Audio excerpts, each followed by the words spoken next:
তুই তুই এটা বাড়ি নাকি গোলক ধাঁধা? একটা দরজা দিয়ে ভেতরে গেলে আর একটা দরজা দিয়ে বেরিয়ে আসি।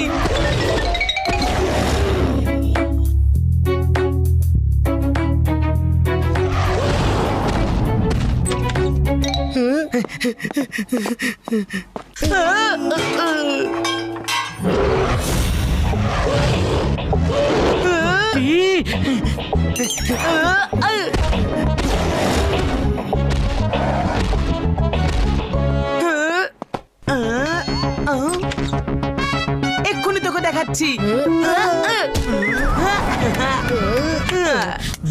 এই, শত্রু হলো ওরা দুজনে, আমরা দুজন একই টিমে আছি। আমার সাথে খেলবে? খেলতে চাই না ভাই, তুই যা না।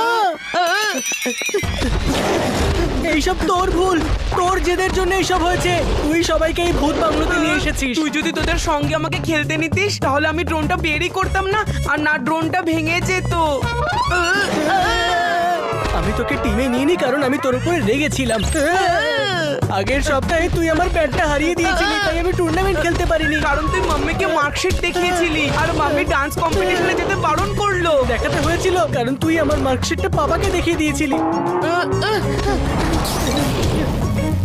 হ্যাঁ, কারণ তুই আরে থাম না এবার, যদি এইভাবেই লড়তে থাকি তাহলে একে অপরকে দোষ দেওয়া থামবে না, তাই চুপ কর। ঠিক বলেছিস, এবার শেষ কর এই ঝগড়া। ঠিক আছে, আমি তোকে ক্ষমা করলাম। ক্ষমা? আমি কখন সরি বললাম? পালা বান্টি, না হলে কোনোদিন কিছু বলতে পারবি না।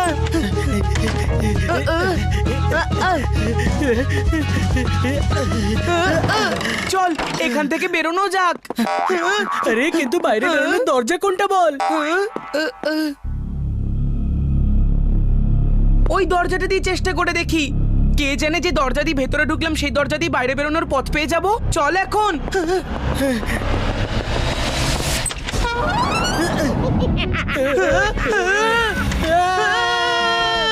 মনে হয় এই কবিরা ভূতটা সমস্ত মনস্টারদের আর্মি অ্যাসেম্বল করেছে।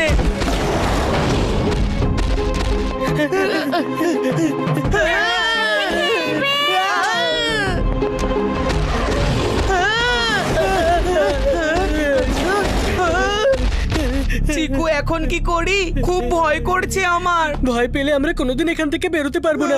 দেখ আমায়, সাহস রাখ, তোর দাদা তোর সাথে আছে। ভয় পেলে হবে না, এবার ওদেরকে ভয় পাইয়ে দিতে হবে। এবার এই মনস্টারদের দেখাবো বত্রা ব্রাদার্সের পাওয়ার। আর এদের ওপর করব কিকস আর পাঞ্চেসের শাওয়ার। হাইয়া হো হো